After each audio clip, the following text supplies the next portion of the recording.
Nahmaduhu wa nusalli ala rasulil karim amma ba'du. Boleh para rapat lagi ke depan, Pak. Nah, biar di belakang bisa sholat. Bismillah, bismillah. Alhamdulillah. Kita nggak lama-lama ya. Nanti kalau saya lihat satu orang tundukkan kepala lalu tertidur, langsung wabillahi taufiqul hidayah. Siap ya? Maka semua tahan kantornya, Pak. Angkat kepala. Yang belum sholat sunnah, pending dulu sholat sunnahnya. Kita ngaji dulu, nanti habis ngaji kita sholat sunnah. Baik. Maju lagi, Pak. Tidak ada yang mau masuk, nggak bisa masuk. Bismillah. Nah, lebih rapat lebih baik. Nabi sallallahu alaihi wasallam kalau buat majelis, sahabat duduk rapat-rapat. Saking rapatnya kalau ada daun yang berjatuhan, itu jatuh di punggungnya sahabat. Nah, ini duduk rapat-rapat ini sunnah Nabi. Kalau kita hidupkan sunnah Nabi tentu ada pahalanya. Baik. Kalau Allah Ta'ala fil Quranil Karim, a'udzu billahi minasyaitonir rajim. Bismillahirrahmanirrahim. Alladzi khalaqal mauta wal hayata liyabluwakum ayyukum ahsanu amala. Wa qala Nabi sallallahu alaihi wasallam, kullu ummati yadkhuluna al-jannah illa man aba. Qila wa man ya'ba ya Rasulullah? Qala man ata'ani dakhala al-jannah wa man asani faqad aba. Atau kama qala Rasulullah sallallahu alaihi wasallam. Baik, Pak. Saya lihat banyak tundukkan kepala nih, Pak. Gimana ceritanya? Mau suruh saya pulang, Pak? Benar, saya pernah pulang beneran, Pak. Berarti kalau tundukkan kepala, biasanya kalau mata tertutup, tuh kuping tertutup, Pak. Maka sia-sia kita duduk dalam majelis. Meskipun tak banyak yang mau saya sampaikan, tapi kalau kita ta'asir fil qalbi, kita kesankan dalam hati, tasdik wal yakin, benarkan, ta'zim, ini yang paling penting nih, ta'zim wal ihtiram, agungkan, muliakan. Mungkin sebagian kanal saya dulu nih, masih dulu anak metal nih, ngapain ceramah-ceramah nih, parah nih. Kalau kayak gitu, susah, Pak. Ilmu itu seperti air, kata Imam Syafi'i, hanya mengalir ke tempat yang lebih rendah. Jadi orang yang tinggi hati tak bertambah ilmunya. Ya. Mungkin ada yang akan saya sampaikan itu bermanfaat untuk kehidupan kita dunia akhirat nanti. Amin. Nah, maka insya Allah semua angkat kepala buka mata, Pak. Angkat kepala buka mata. Nah, yang sembunyi-sembunyi di belakang tembok itu saya lihat, Pak. Ya. Alhamdulillah. Jadi hadirin sekalian, mendengar temanya ini, teringat saya kemarin itu beberapa 4 hari yang lalu kayaknya. Saya dari Cibubur naik Grab ke Bekasi, mengisi kajian zuhur juga. Nah, tahu-tahu supir Grabnya non Muslim. Lihat saya berpakai sorban, pakai jenggot tuh, maka mulailah dia ngajak bicara-bicara agama. Dia bilang, Pak Ustadz, saya tahu dia non Muslim karena namanya kan kelihatan kan di sini kalau non Muslim. Kenapa orang Islam itu berpecah belah, Ustaz? Pertanyaannya sederhana aja. Kenapa orang Islam itu nggak bersatu? Kan? Terus dia bilang, wah ini pertanyaan ajib nih Pak. Kan? Saya live waktu itu langsung nyalakan handphone saya live kan. Saya bilang sebetulnya kalau Bapak mempelajari tentang Islam, Islam itu sebetulnya satu aja. Islam itu bukan bersatu. Kalau bersatu bisa dipecah belah, Pak. Tapi kalau satu, antum sakit, saya sakit. Ya. Orang Palestina dizalimi, kita tersiksa rasanya. Karena kita umatan wahidan, seperti satu jasad. Jadi Islam itu bukanlah umat yang bersatu, tapi umat yang satu, umatan wahidan. Bapak coba aja lihat, Pak, bilang, orang Islam nih, orang kampung nggak bisa bahasa Inggris, nggak bisa bahasa Arab, nggak bisa bahasa Jepang, tapi dia pergi ke luar negeri, dia bisa sholat di sana dan dia mengerti bagaimana cara sholat, karena tata caranya sama seluruh dunia. Allahu Akbar. Azannya seluruh dunia sama, Al-Quran seluruh dunia sama. Saya mulai cerita sama dia angguk-angguk dikit. Terus apa yang berbeda-beda itu? Nah, mulai saya jelaskan tentang madhab. Yang berbeda itu masalah fikih. Fikih itu kefahaman, itu understanding. Antum mesti mengerti, Bang. Ulama ini tak sama intelektualnya, tak sama kuat hafalannya, tak mungkin sama disamakan, disatukan penafsirannya. Ya. Jadi ada perbedaan khilafiyah dalam hal-hal furu' ranting dalam agama. Orang kalau luas ilmunya dia enggak permasalahkan masalah ini. Kata Buya Hamka, semakin luas ilmu seseorang, semakin sedikit dia menyalahkan orang. Di sini banyaknya pecahnya kita, Pak. Masalah khilaf ini. Nah, masalah-masalah ranting, padahal pohon itu ada ranting, nggak ada ranting tetap hidup, betul nggak? Nah, kalau akar nggak mungkin salah, Pak, nggak mungkin berbeda akar tuh. Dia tanya apa itu akar? Akar itulah kalimat la ilaha illallah Muhammad Rasulullah. Siapa yang mengganti kalimat ini dia keluar dari Islam. Ya. Apa akarnya lagi?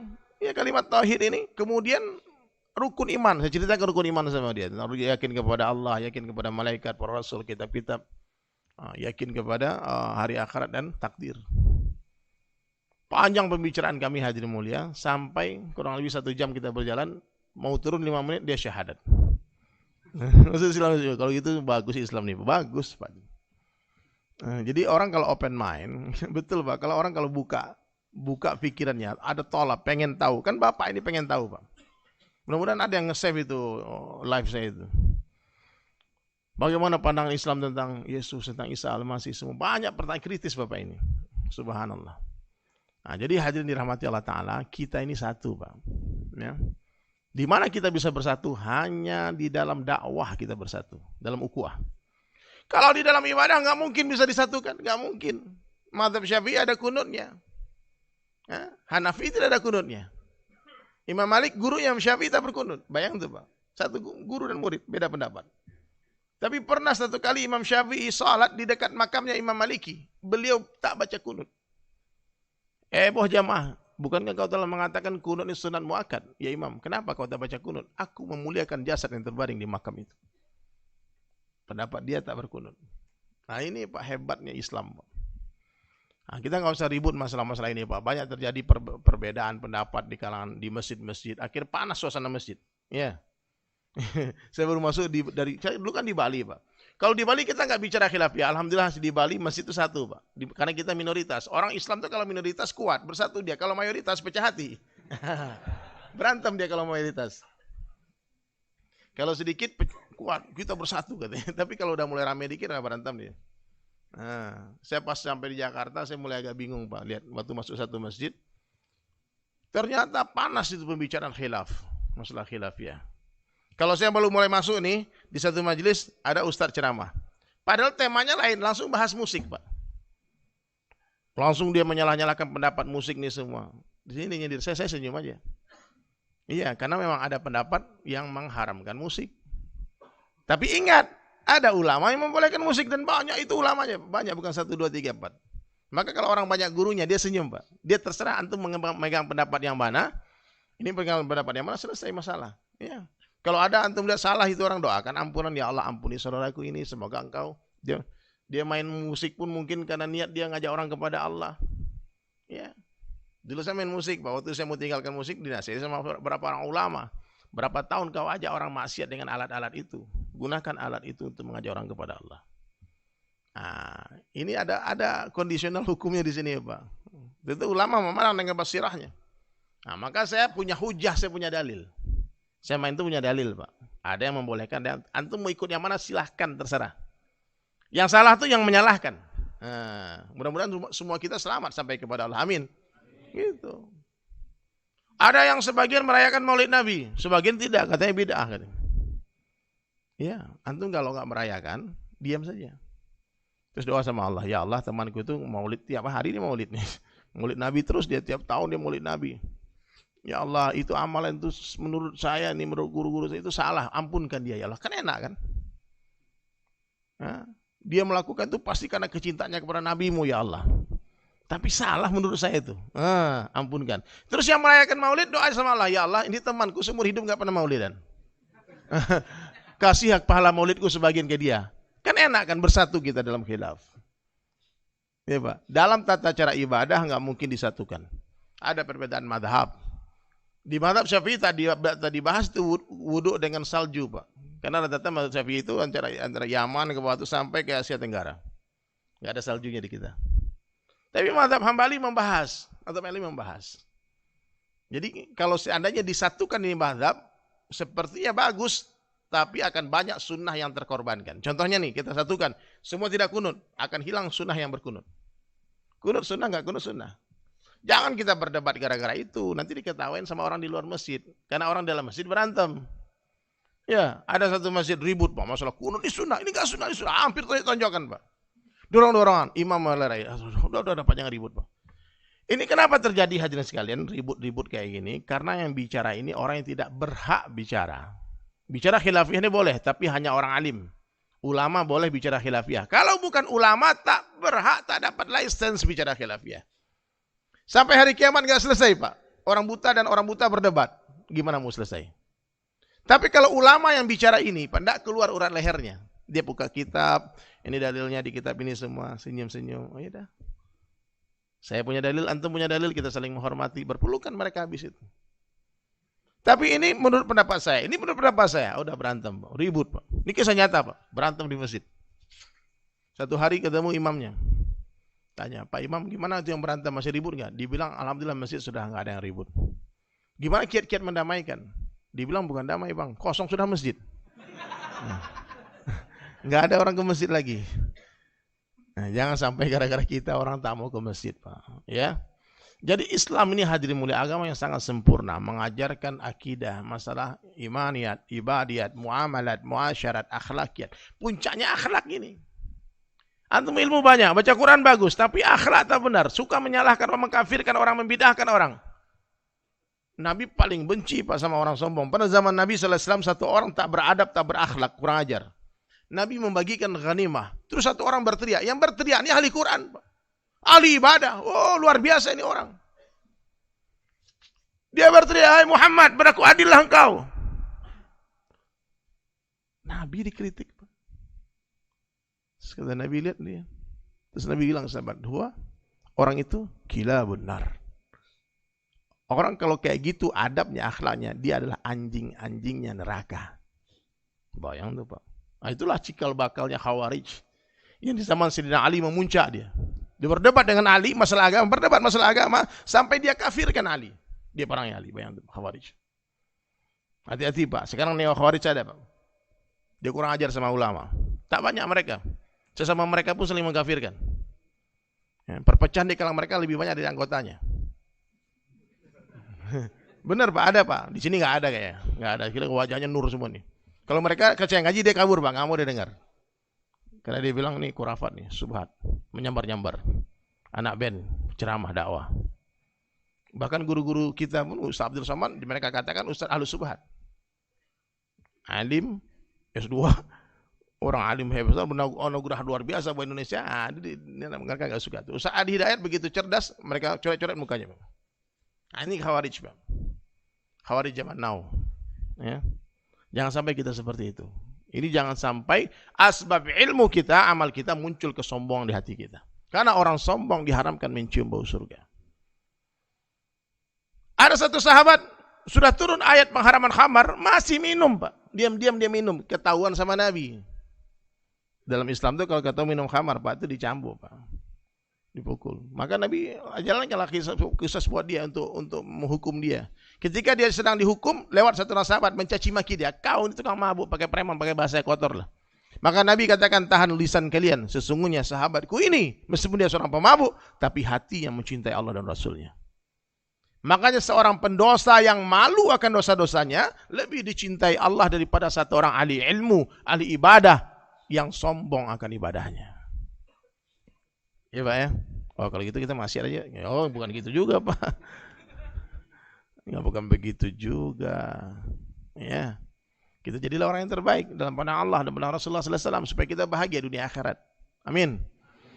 Jadi umat Islam bukanlah umat yang bersatu, tapi kita umat yang satu. Antum dan saya ini satu, Pak. Ya. Orang Islam seluruh dunia ini saudara kita, ibarat satu jasad, satu tubuh. Di Selandia Baru orang ditembak, kita yang terluka rasanya. Betul nggak? Nangis kita. Di Uighur, orang Islam dizalim nggak boleh puasa, Pak. Nah, mestinya kita kasihan, Pak. Minimal kirimkan doa kepada mereka. Di Rohingya, mereka terusir dari kampungnya. Di Suriah, di Palestina, hari pertama Ramadan mesti mereka berbuka puasa dengan sirup, dengan makanan yang enak. Mereka berbuka puasa dengan debu-debu yang runtuhan rumah mereka. Debu di mulut mereka. Nah, jadi hadirin sekalian, sekarang pandanglah saudara muslim kita, apapun mazhabnya, Pak, apapun ormasnya, dia NU, dia Muhammadiyah, nah, apapun pergerakan dia, oh mungkin dia FPI ini semua. Kalau dia muslim, dia saudaramu. Dia saudara kita. Jangan pernah, kata Imam Ghazali rahmatullahi alaih, kamu mengatakan kafir kepada orang yang masih sholat dan sujud menghadap kiblat. Orang itu kalau masih sholat dia, Pak, sujud, dia saudaramu, dia muslim, dia calon raja di surga, dia calon ratu bidadari di surga. Harus kita muliakan seperti memuliakan seorang raja dan ratu. Jangan pernah sengaja melukai hati saudara muslim.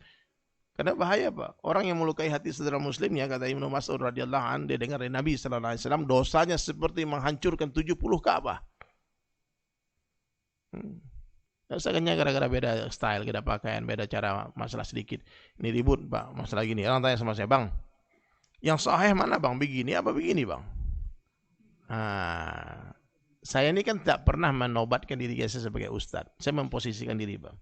Saya ini sama kita sama orang-orang awam lah. Saya ini seniman Pak, tapi saya berdakwah. Apa yang saya dakwahkan, apa yang saya tahu, yang saya pahami, yang saya amalkan, itu aja. Tapi kalau bicara hukum hakam, saya tak berhak. Kalau beri resep tuh yang berhak cuma dokter. Kalau bukan dokter, teman saya bukan dokter, jual obat Pak, masuk 12 tahun Pak. Nah, iya. Kalau dokter yang ngasih obat itu nggak ada masalah Pak. Tapi karena yang memberi obat itu bukan orang yang didapat license, izin, jadi masalah. Maka kalau antum bukan ulama, ulama tuh gimana Der? Ulama itu Pak ngomong bahasa Arabnya lebih fasih dari bahasa Indonesianya. Di Indonesia ya, kalau di Arab semua pandai bahasa Arab. Kalau di Arab antum jangan, itu hebatnya Arab itu Pak, pengemis pun bahasa Arab semua. Orang gila bahasa Arab. Di Arab. Di Indonesia nih Pak, kita suruh dia nulis Arabnya lebih lancar di nulis Latinnya. Kita antum kasih Al-Quran dia baca, dia terjemahkan, dia tafsirkan. Itu ulama. Dia sudah membahas semua kitab kutubus sittah, kitab-kitab hadis besar. Dia pernah menjalani proses penjenjang pendidikan dari ibtidaiyah, sanawiyah, aliyah dan seterusnya. Itu ulama Pak. Bertahun-tahun dihabiskan masa di pesantren belajar agama. Kalau antum enggak, berarti antum bukan ulama, enggak boleh bicara. Nah, maka orang tanya sama saya, bagaimana hukumnya ini Bang? Mana yang sahih Bang? Begini apa begini? Saya hanya menyampaikan apa yang saya amalkan. Saya dari kecil begini Bang, ya. Saya tak bergerak karena guru ngaji saya itu sanad belajar sholat saya dari guru saya begitu. Tidak bergerak. Tapi kalau ada orang yang menggerak-gerakkan jari di samping saya, wallahi sampai detik ini belum pernah saya pegang jari itu. Nah, saya hormati Pak. Betul-betul. Antum sebelah saya duduk saya hormati. Tapi ada benar kawan saya Pak. Ini kisah nyata nih di Tanah Abang. Dia pegang Pak. Akhirnya berantem lagi sholat. Orang sholat dia guling-guling berdua Pak. Terus diadili sama orang masjid. Kenapa kau pegang? Pening kepala saya lihat Pak. Lain kali kamu jangan sholat samping dia. Saya udah menghindar, dia kejar saya Pak katanya. Nah. Jadi jangan ribut ya, masalah-masalah gitu jangan ribut. Ya antum serah menggerakkan dengan dalil, dengan ilmu, itu insya Allah selamat. Dia menggerakkan pasti karena kecintaannya kepada Nabi. Karena hadisnya, hadis yang sama sebetulnya, tapi penafsiran yang berbeda. Paham? Nah, jadi nggak usah diributkan itu. Ada lagi gara-gara berbeda pendapat. Satu orang bilang bahu yang rapat, satu orang bilang kaki yang rapat. Ini di masjid saya, Pak, Masjid Animah di Cibubur. Saya baru masuk sana itu, ribut-ribut itu. Ada satu orang anak muda, dia bukan orang kampung sana, dia jadi nggak kenal jamaah masjid. Dia nggak tahu orang yang diajak ribut berdebat itu purnawirawan jenderal Pak, polisi. Dia nggak tahu. Kawan ini main-main sunnah-sunnah aja kan. Pak, rapat kaki ya Pak. Siapa nih anak muda ini? Maksudnya orang baru pertama numpang sholat di tempat kita, tahu-tahu dia mau merubah sistem yang ada di sana. Mesti kan ngaji dulu, kasih kajian dulu, jelaskan dulu, sampaikan dalilnya, baru orang paham. Nggak usah disuruh-suruh Pak, dia rapatkan kaki sendiri-sendiri. Ini orang seumur hidupnya sholat bahunya rapat, kaki nggak rapat. Datang kita ke masjidnya dia. Terus kata bapak itu, bahu udah cukup katanya. Kaki Pak, sunnah Pak. Ini orang bikin emosi nih katanya. Akhirnya bapak tadi dirapati kaki, digeser kaki beliau, digeser kan, dikejar Pak, digeser, sampai udah ngangkang nih anak muda ini Pak, salat, ngangkang dia salatnya kan. Ini kisah nyata, saya nggak buat-buat nih Pak, betul wallahi, kejadian nih Pak, orang masih hidup sekarang bapak. Rakaat kesekian, nggak tahan bapak ini emosi, dia angkat kakinya, dihantam pakai tumit Pak, tang, akhirnya teriak-teriak, guling-guling, batal semua orang salat Pak. Please Pak, jangan kampungan Pak ya. Kalau antum yakin dengan satu pendapat, jangan paksa orang itu ikut pendapat yang antum yakini. Itu aja masalahnya. Kita udah biasa berbeda kan, nggak ada masalah. Yang masalah itu kalau ada pemaksaan. Kamu harus begini. Pokoknya kalau udah ngomong sama orang pokoknya begini itu Pak, udah susah kita Pak. Ada orang yang kita ajak berdebat, naik iman kita Pak, naik ilmu kita. Tapi ada orang yang kita ajak berdebat, naik darah kita. Please Pak ya, nanti antum pulang ke rumah banyak-banyak senyum. Di masjid banyak-banyak senyum. Ya.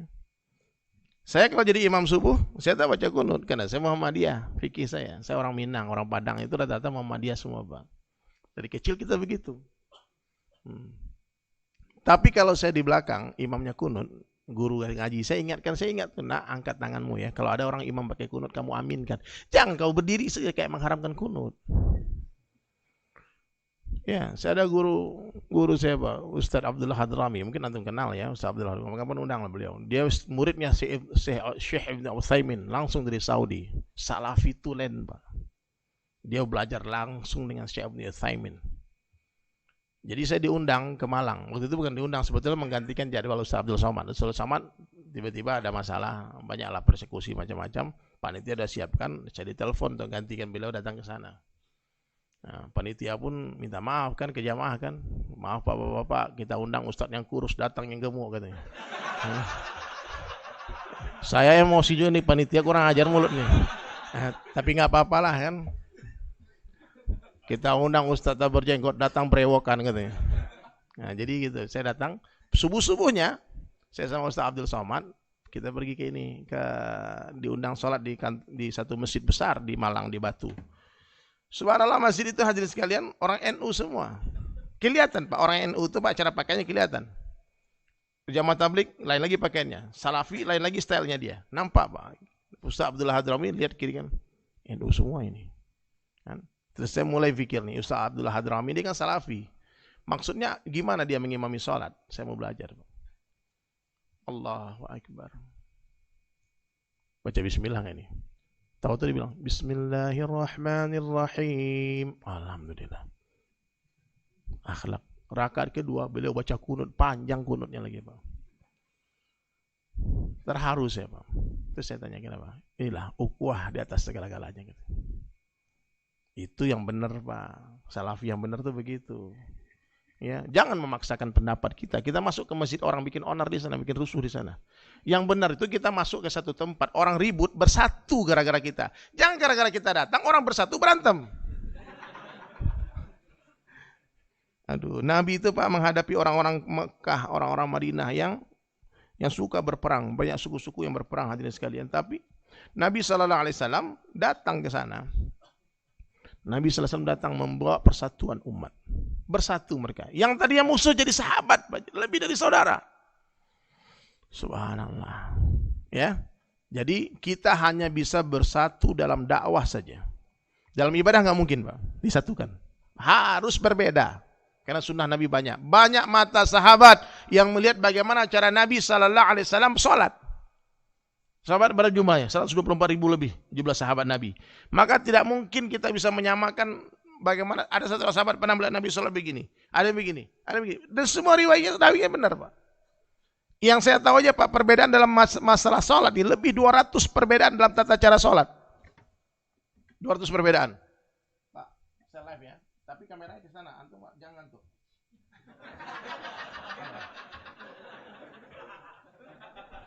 Iya, kelihatan.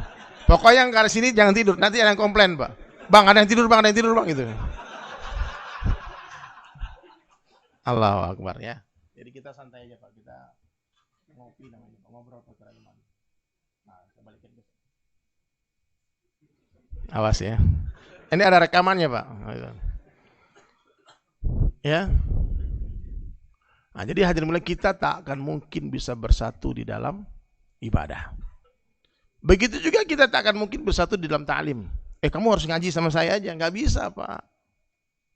Ada orang yang ngajinya di Al-Azhar, ada orang yang mondoknya di Gontor, ada yang mondoknya di tempat lain, ada yang belajar ke Pakistan, ada yang belajar ke Malaysia. Pokoknya semua orang Islam harus belajar di sini, nggak bisa itu Pak. Kita harus berbeda-beda, maka luas ilmu agama ini Pak. Ataupun dalam masalah ibadah, masalah zikir. Kamu harus tarekat ini, harus belajar tarekat di sini. Nggak bisa Pak, ada orang yang belajar tarekat, ada yang tidak, silahkan. Ataupun umat ini tak akan mungkin pernah bisa bersatu di dalam khidmat. Pokoknya semua harus kerja di Excel. Lah, cuma kalau kerja Excel, kerja di mana gimana? Nggak bisa Pak. Dalam masalah pakai kartu SIM-nya nggak bisa bersatu. Ada yang pakai ini, ada yang pakai ini kan. Pokoknya kamu kan, kalau nggak pakai kartu ini, kamu berhenti bersaudara. Nggak bisa Pak. Paham ya? Jadi dalam profesi ada yang pedagang, ada yang petani, ada orang kaya, ada orang miskin, ada pejabat, ada lawyer. Kita akan berbeda-beda dalam perkara ini. Di mana umat bisa disatukan? Dalam dakwah saja. Orang-orang NU, kembali sini. Kita mari bersama dalam dakwah. Ini ada masjid kosong, mari kita makmurkan. Hai orang Muhammadiyah, mari kita bersatu dalam dakwah. Partai apapun Pak, bisa bersatu dalam dakwah. Dalam politiknya bisa bersatu Pak. Maka ada ribu-ribu nih semua, ada berbeda-beda pendapat. Ya. Tapi jangan sampai perbedaan-perbedaan ini membuat kita bermusuhan. Ini masalahnya Pak. Ya. Nah, berbeda nggak apa-apa. Apalagi kita tinggal di negara Indonesia, negara demokrasi, bebas kita memilih Pak.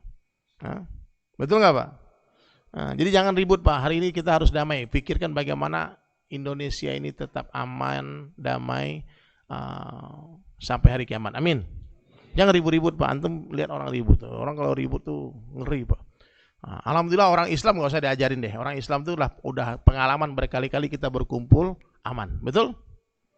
Lihat jutaan orang kumpul Pak. Jangankan sampah, rumput pun tadi injak. Ya. Maka saya sudah bilang tuh sama mak-mak, pengajian mak-mak, mak kalau mau cari menantu, cari alumni 212 ya. Jangankan hati anak ibu, rumput dijaga sama mereka. Itu Pak. Jadi nggak usah diajarkan orang Islam bagaimana cara untuk menghormati orang lain. Kita sudah diajarkan. Itu basic dasarnya umat Islam begitu. Cinta damai, tak mungkin ribut, tak mungkin perang. Ya. Ya kalau ada isu-isu mau ribu-ribu nanti antum jangan terkesan. Nggak ada, mana ada yang ribut. Kita bawa pesan cinta damai semua, tebar salam di mana-mana. Assalamualaikum. Kita kalau ucap salam sama orang, Pak, orang mau marahin kita nggak jadi marah, Pak. Saya pernah berkali-kali itu ada preman-preman suka ngompas-ngompasin orang kan. Kita lewat, Assalamualaikum. Dia mau ngompas, Waalaikumsalam, langsung senyum Pak. Dan satu lagi nih antum kalau ada razia gabungan, antum nggak bawa STNK. Saya kasih tahu betul Bang. Ini beberapa kali pengalaman saya lupa bawa SIM, bawa STNK kan. Aduh, razia gabungan ini. Kan malu juga kan kita pakai kayak gini terus melanggar. Jaga nih.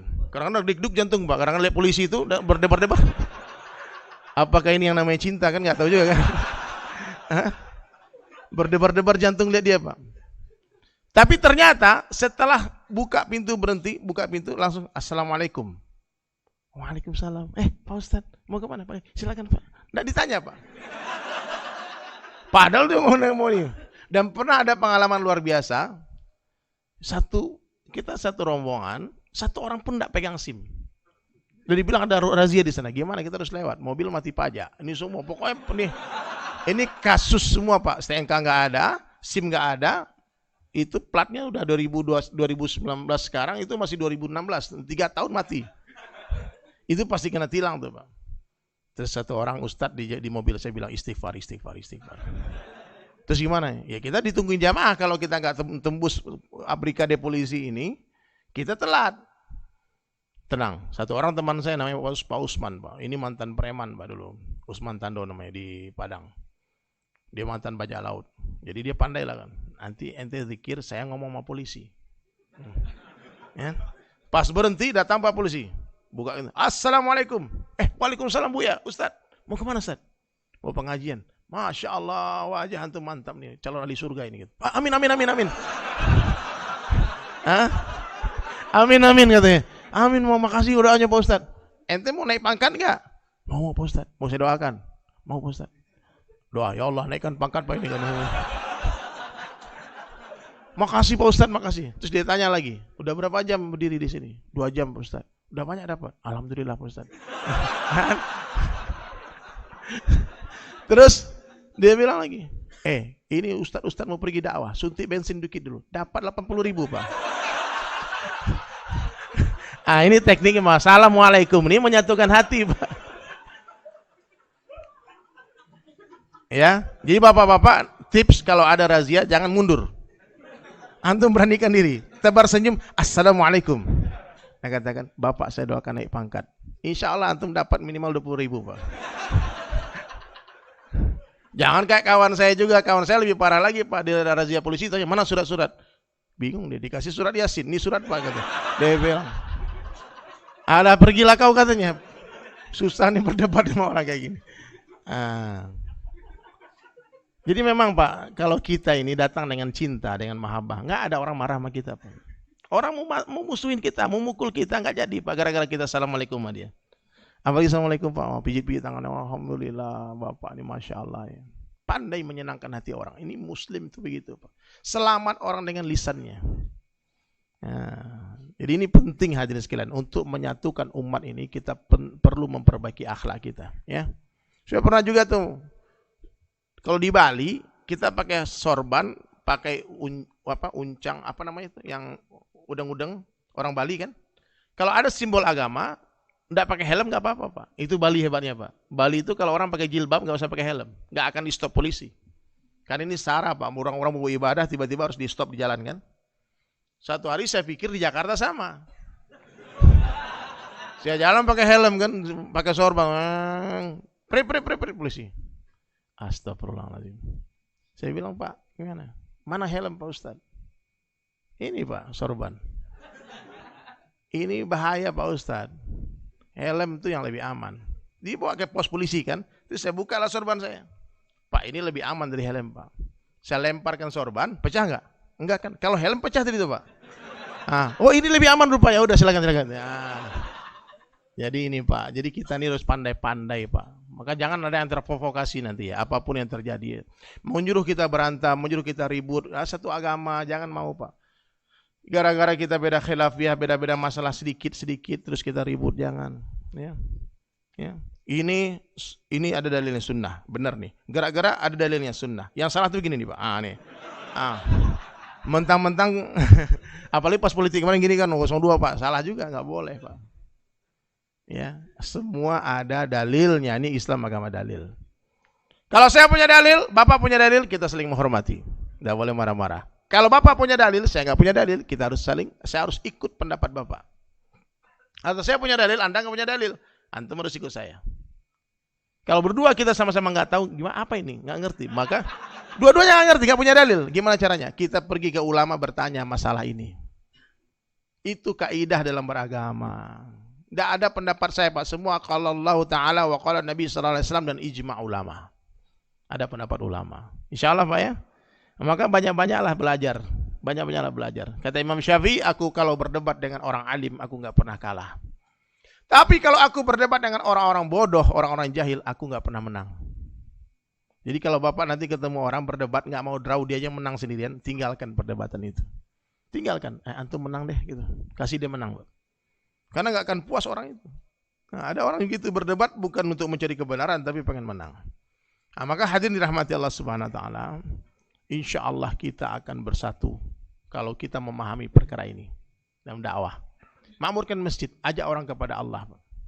Dan dakwah ini dibuat dengan dua tertib Pak, dua cara. Dengar baik-baik nih Pak. Dakwah Rasulullah SAW dibuat dengan dua cara. Yang pertama dakwah Nabi kepada keluarganya sendiri, kepada orang kampungnya. Dakwah di dalam kampung sendiri. Yang kedua dakwah keluar kampung. Nah ini perlu dibuat juga Pak. Pak, ke Amerika, cari duit banyak-banyak Pak, biasa pergi dakwah ke sana.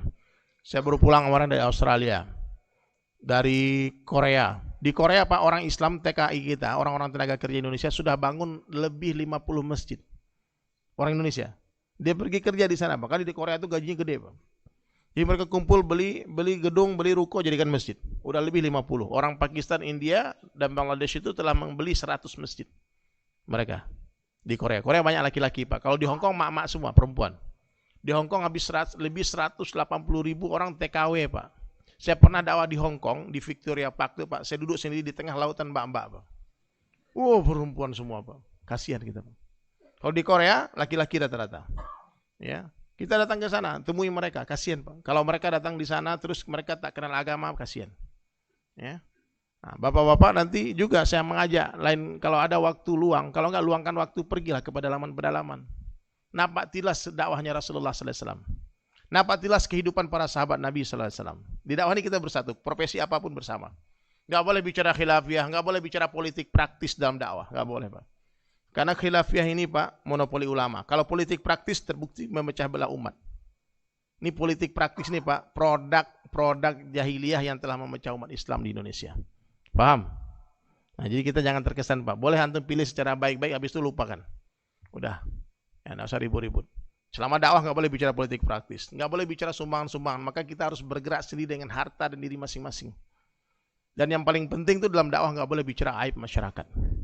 Kita bicara yang baik-baik saja. Kata Sayyidina Umar bin Khattab, cukuplah kebatilan dihentikan dengan tidak membicarakannya. Kalau orang bicara kebatilan tersebar. Pernah satu ketika ada beberapa orang pelacur datang kepada Pak Kiai. Pagi-pagi Pak, jam 8 itu. Ada yang ketuk pintu rumah Pak Kiai. Assalamualaikum. Pak Kiai buka, waalaikumsalam. Ternyata cewek-cewek seksi-seksi, Pak, menor-menor, pakai wangi parfumnya tercium dari jauh. Kata Pak Kiai, astagfirullahaladzim, siapa ini? Ada apa nih? Pak Kiai, mohon maaf Pak Kiai katanya. Kami pagi-pagi datang ke sini, utusan dari teman-teman, mau ngasih bingkisan. Bingkisan apa kata Pak Kiai? Kalian siapa? Oh, kami dari sana Pak Kiai. Pak Kiai tahu tempat itu tempat prostitusi. Lah kalian ngapain ke sini pagi-pagi? Begini Pak Kiai, semalam omset kami naik 3 kali lipat Pak Kiai. Jadi tamu-tamu ramai datang. Lah hubungan sama saya apa? Kami kan tanya Pak Kiai, bapak-bapak ini tahu kami di sini dari mana? Dia bilang Pak Kiai yang kasih tahu. Terus kata Kiainya, jangan hoax nih, fitnah nih. Ingat-ingat dulu Pak Kiai, kami datang mau kasih bingkisan sebagai ucapan terima kasih. Lain kali dipromosiin lagi. Ingatlah Pak Kiai itu, ternyata waktu khutbah Jumat, kata Pak Kiai, sidang jamaah Jumat yang dirahmati Allah. Ternyata di kota kita ini ada tempat pelacuran terselubung. Dari sumber A1 sangat dipercaya. Tidak mungkin ini hoax. Ini asli nih. Intelijen. Datang sama saya ngasih tahu Pak. Itu di jalan sana dikasih tahu jalannya Pak. Di jalan sana itu ada satu rumah, warnanya pun dikasih tahu Pak Kiai. Di sana ada tempat pelacuran terselubung. Wala taqrabu zina. Hadirin sekalian, jangan dekati zina. Saya ingatkan kalian jamaahku yang tercinta. Saya enggak mau kalian terjerumus ke dalam azab Allah Jahannam gara-gara berzina. Jangan sekali-kali ke sana. Di sana katanya Intel ini itu perempuan-perempuan dari Rusia dari mana-mana datang. Iklan Pak. Kata jamaah ini hoax, jangan nih. Doif nih Pak Ki, jangan sohem ini. Bisi-bisi, nanti kita tabayun ya.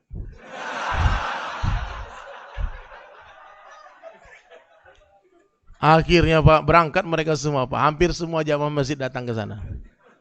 Dari semua yang datang ada yang iman kuat dia pulang lagi. Kalau enggak mampir lupa. Naiklah omset 3 kali lipat. Makanya kata Sayyidina Umar, cukuplah kebatilan dihentikan dengan tidak membicarakannya. Orang enggak tahu jadi tahu Pak. Bicarakan yang baik-baik saja. Insya Allah ya. Paham kan di sini kan? Nah, kalau enggak bisa bicara yang baik-baik, diam. Itu lebih baik. Diam.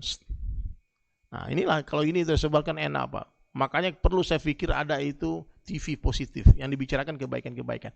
Maaf Pak, ini media kita hari ini menyiarkan bagaimana cara maling yang baik. Ada rekonstruksi ulang disiarkan di TV Pak. Orang nggak tahu, ada ide. Orang dapat ide Pak. Mantap juga ini katanya, boleh juga nih. Dikasih tahu cara ngemecahin kacanya gimana. Dikasih tahu cara. Makanya hadirin mulia ketika kebatilan dibicarakan tersebar. Ini koruptor sini diumumkan kan. Enak banget dia dapat, kita nggak dapat. Akhirnya maling semua, koruptor semua.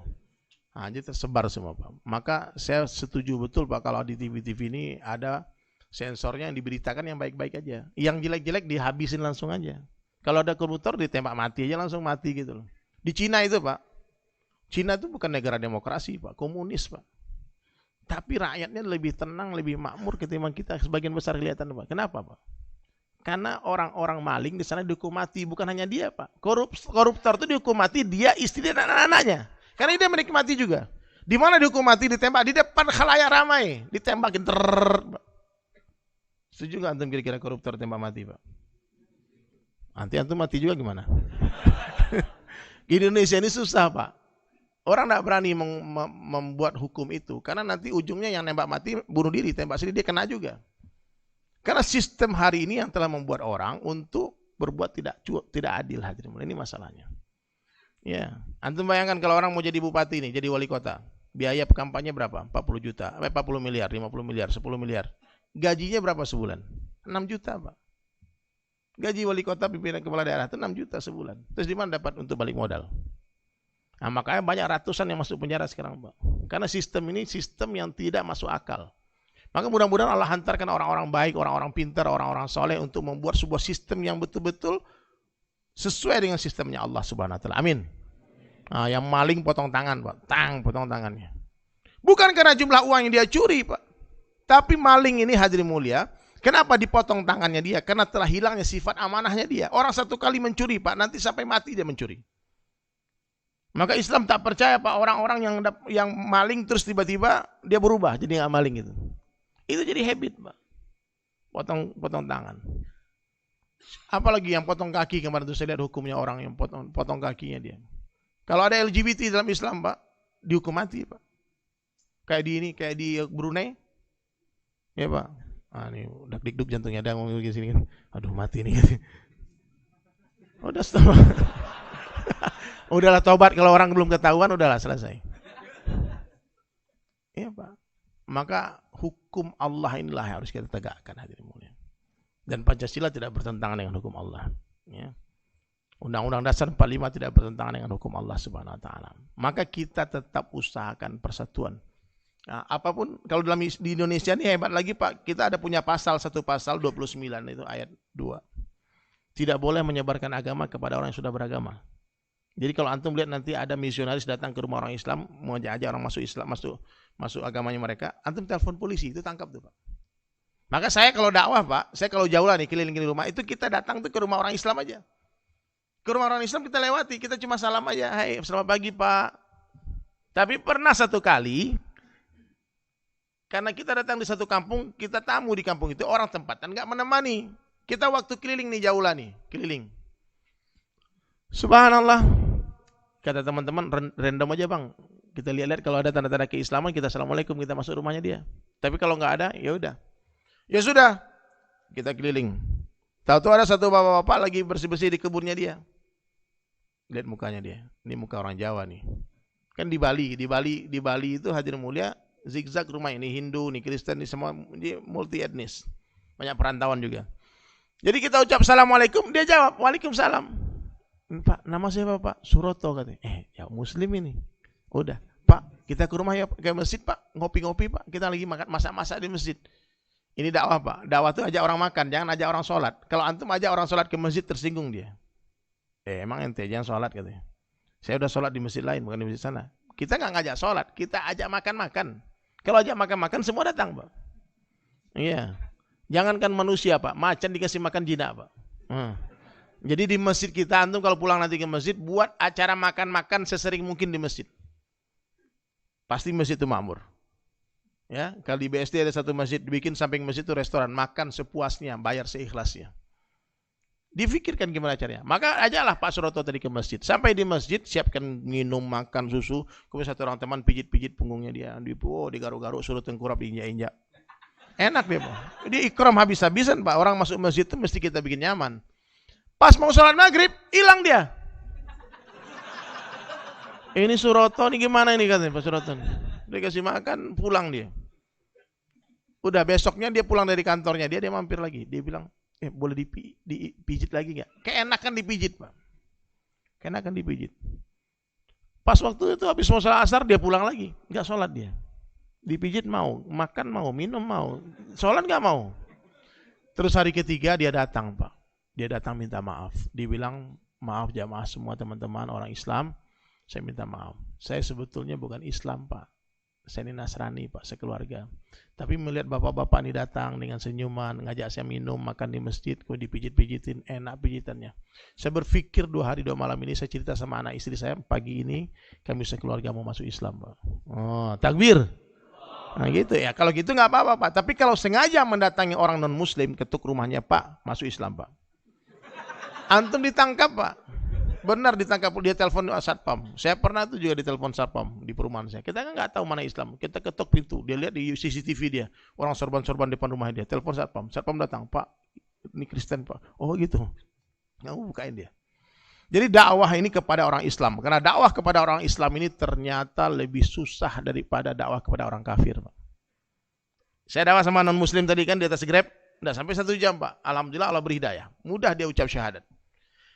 Dakwah sama orang non-muslim seperti membangunkan orang tidur. Kita kagetin, loncat dia. Tapi dakwah sama orang Islam seperti membangunkan orang yang pura-pura tidur, Pak. Berbuih mulut kita ngomong, Pak. Dia pura-pura tidur. Bang, bangun bang. Tidur nih katanya. Jangan ribut, ente lagi tidur. Pura-pura tidur. Kapan dia bangun? Kalau dibakar petasan di kupingnya. Baru dia loncat. Kasih tsunami dulu, baru loncat. Kasih likuifaksi, baru tanya Allahu Akbar, Allahu Akbar. Kasih gempa bumi, Allah, Allah, Allah, Allah. Nah, habis gempa, ngomong jorok lagi dia. Itulah keadaan umat hari ini. Nah, jadi hadirin sekalian, urgensi kita hari ini dakwah kepada saudara muslim kita. Oh muslim, wake up, be a muslim. Hai orang Islam, jadilah orang Islam. Sekarang KTP-mu sudah Islam, top, mantap, bagus, jangan diganti itu KTP. Itu langkah awal masuk surga. Orang kalau Islam Pak pasti masuk surga. Ya, orang yang pernah ucap syahadat pasti masuk surga. Tapi berapa lama transit di neraka kita nggak tahu. Nah, ini masalahnya Pak. Transit ini yang masalah Pak. Kenapa kita mujahadah duduk di pengajian, kita datang ke sholat 5 waktu berjamaah, kita puasa berlapar-lapar, kita pergi haji, umroh dan sebagainya. Kenapa? Karena kita ingin masuk surga tanpa hisab. Betul nggak Pak? Masuk surga mati Pak, mati terus kubur tidur kayak pengantin baru. Nggak ada siksa kubur. Bapak kalau mau bebas dari siksa kubur Pak, tolong mulai hari ini istinjaan diperbaiki Pak. Jangan berdiri pipisnya. Karena Nabi katakan orang yang tak bersih istinjanya diancam siksa kubur. Orang kalau pipisnya berdiri kemungkinan najis ciprat di celananya Pak. Lagi ruku kadang-kadang keluar dia. Keluar lagi. Makanya jongkok Pak, benar Pak. Saya kasih tahu jongkok. Nggak mudah nih Pak. Apalagi yang yang pakai celana jeans, ya. Pakai celana panjang ini jongkok itu susah. Maka bawa kain sarung khusus untuk sholat. Kecuali antum lepas itu celana baru bisa jongkok. Tapi kalau pakai ini rata-rata berdiri Pak. Saya sering lihat teman-teman sampingan di berdiri, enggak cebok goyang-goyang, pergi lagi Pak. Ini siksa kubur Pak. Ini azab kubur nih Pak, nggak main-main nih Pak. Sidang Utsman tuh menangis sampai basah jenggotnya Pak. Gara-gara apa? Berdatang ke kuburan. Ini orang kubur yang sedang disiksa. Kenapa? Karena tak bersih istinjanya. Hati-hati. Makanya mulai ini kita hijrah ya. Hijrah dari pipis berdiri jadi pipis jongkok. Ya. Insya Allah kita selamat di kubur kita. Nah, ini di kubur nggak ditanya sholat, zakat, puasa, haji. Itu ditanya di mahsyar nanti. Di kubur cuma ditanya man, Rabbuka, siapa Tuhanmu. Nah, maka hari ini kita kenalkan Allah kepada istri, kepada anak, kepada semua. Karena di kubur tidak ditanya siapa suamimu, tapi siapa Rabbmu. Ingatkan mereka ini rezeki ini dari Allah, bukan dari aku. Allah mampu memberi kalian rezeki melalui tanganku. Allah mampu memberi kalian rezeki melalui tangan orang lain. Atau Allah tak gunakan tangan siapapun, langsung Allah hantar rezeki ke rumah ini. La ilaha illallah. Kenalkan istri kepada ahli keluarga kita. Kemudian kenalkan seluruh orang kita jumpai kepada Allah. Kenalkan Allah kepada seluruh orang kita jumpai. Di mana saja, kapan saja, jumpa siapa saja, katakan kepada mereka, Allah kuasa bang, makhluk tak kuasa. La ilaha illallah. Nggak boleh takut kepada siapapun kecuali kepada Allah. Baik, jam 1, kurang 2 menit, saya akan simpulkan. Orang baik dalam pandang Allah, hatinya bersih dari kesyirikan. Dia nggak takut kepada siapapun kecuali kepada Allah. Dia tak pernah meminta kepada siapapun kecuali kepada Allah. Dan dia tak pernah berharap kepada siapapun kecuali kepada Allah. Yang kedua, orang baik dalam pandang Allah, kehidupannya dihiasi oleh sunnah Nabi SAW. Minumnya tangan kanan, duduk baca bismillah. Maaf ya, kalau masih minum tangan kiri Pak, itu orang belum memperhatikan sunnah. Dan ini sebagian besar umat Islam masih minum tangan kiri dan berdiri. Betul nggak? Nabi katakan minum tangan kiri, cara minumnya syaitan. Maka mulai hari ini tolong hijrah. Dari kencing berdiri ke jongkok, dari minum tangan kiri ke minum tangan kanan. Ini perlu hidayah, ini perlu kesungguh-sungguhan. Kalau nggak sungguh-sungguh, Allah nggak tolong. Nah, niat sungguh-sungguh. Ya. Yang ketiga, orang baik dalam pandang Allah, dia sholatnya khusyuk. Laki-laki 5 waktu berjamaah di masjid, perempuan boleh di masjid tapi lebih baik di rumah. Yang keempat, orang yang baik dalam pandang Allah, dia haus akan ilmu, dia cinta kepada ulama. Cinta kepada ulama. Yang ke berapa lagi? 5, orang yang baik itu selalu berzikir dalam setiap hembusan nafasnya. Subhanallah, alhamdulillah. Kalau ngomong itu ada Allah terus, subhanallah. Allah panas, Allah kasih panas. Allah kasih dingin, Allah jumpakan kita. Allah terus ngomongnya. Enggak ada Tuhan, yang ada hanya Allah. Jadi enggak ada lagi tergantung yang di atas ya, tapi tergantung Allah. Bukan dari sononya, tapi dari Allah. Sampai kapan kita sebut-sebut nama Allah? Sampai kita mati dan di akhir kalam kita ucapkan la ilaha illallah. Kemudian tawadu, yang paling penting Pak, tawadu, rendahkan hati kita. Karena diri rendah hati. Letakkan diri di bawah rumput. Anggap semua orang kita jumpai lebih baik dari kita. Ini orang tua ini lebih baik dari saya. Kenapa? Mereka lebih duluan beramal soleh dari saya, pasti pahala mereka lebih banyak daripada pahala saya. Lihat anak muda katakan adik-adik ini lebih baik dari saya. Kenapa? Saya lebih duluan bermaksiat daripada dia, pasti dosa saya lebih banyak daripada dosa dia. Katakan kalimat ini, tolong jadikan status nanti di Instagram ya, di Instagram, di Facebook, di ini. Yang belum follow saya, follow sekarang insya Allah. Dari Sulaiman, King of the SIS. Nah, itu Instagram saya Pak. Aman negara. Jadi katakan kalimat ini, tolong diikuti semuanya. Sebaik-baik saya, lebih baik orang lain. Seburuk-buruk orang lain, lebih buruk saya. Coba sekali lagi Pak.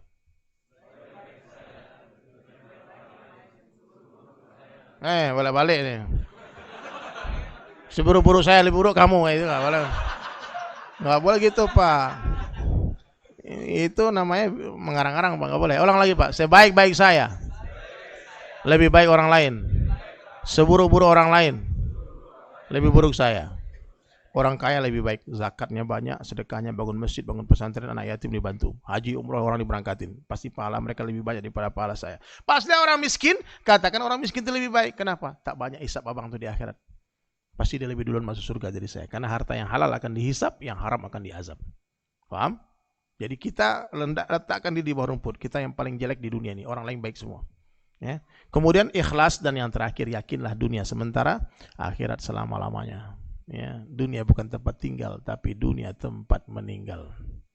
La ilaha illallah. Ini kalau saya perhatikan wajahnya nih semua, nggak lama lagi nih. Ya nampak Pak. Orang kalau mau mati itu nampak Pak. Saya nggak nakut-nakutin, benar Pak. Saya sering kali kalau kasih ceramah, pulang-pulang sampai di rumah telepon panitia, Bang, innalillahi Bang, mati satu Bang. Tapi di sini siapa kayak ini yang duluan nih? Tapi kalau saya sama jamaah kayak lebih duluan saya Pak. Feeling saya tuh begitu, nggak tahu kenapa Pak. Kayaknya lebih duluan pergi takziah ya. Iya, saya ikhlas. Antum duluan berangkat, insya Allah saya doakan insya Allah ya. Jadi nggak usah khawatir. Dan yang paling penting kita harus tahu kapan orang lahir, kapan orang mati Pak. Itu yang paling penting. Saya ada ilmu warisan nenek moyang saya tuh bisa tahu kapan orang lahir, kapan orang mati. Tapi tolong antum jangan sebar kemana-mana nih. Nanti ini live kan nih. Nanti dipikir orang kita kurafat nanti. Mau tahu nggak ilmu ini? Tapi tolong jangan salah gunakan untuk yang perkara yang buruk-buruk ya. Ilmu ini pernah saya kasih sama Ustaz Abdul Somad dan dia katakan sahih, ini benar ilmu. Ya. Antum mau tahu nggak kapan orang lahir, kapan orang mati? Tapi ada syaratnya, antum nggak boleh berdusta mulai hari ini sampai mati. Siap? Nggak boleh bohong Pak. Nggak boleh bohong-bohong. Kalau siap saya kasih tahu, kalau nggak saya pulang. Udah. Siap nggak? Janji dulu ya. Aku berjanji, semuanya. Bohong tuh nggak boleh. Padahal jamaah tanya kemarin sama Ustaz. Ustaz, kalau jamaahnya udah tua Pak, udah mulai. Kalau bilang I love you sama istri bulan Ramadan, itu hukumnya gimana Ustaz? Kata Ustaznya, itu akan mengurangi pahala puasamu. Lah kan kita tidak berhubungan sama istri Ustaz. Bukan, yang nggak boleh itu bohong. Kamu jangan bohong. Iya Pak ya. Jadi antum kalau mau tahu Pak kapan orang lahir, kapan orang mati, saya kasih tahu ilmu ini. Tapi tolong Pak jaga amanah ini, ya. Nanti pulang kantor, kalau bisa malam-malam itu lebih mengerikan, horor Pak. Malam-malam antum ajak teman lah, jangan sendirian. Pergi ke kuburan Pak, di makam. Nanti di makam tuh antum lihat di batu nisannya. Di batu nisan tuh biasanya ditulis tuh kapan orang lahir, kapan orang mati. Ya. Tapi tolong antum jangan curi batu nisan itu.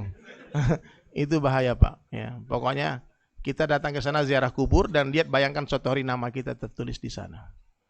Mulai hari ini antum kalau bisa pesan batu nisan antum kayak Limbat.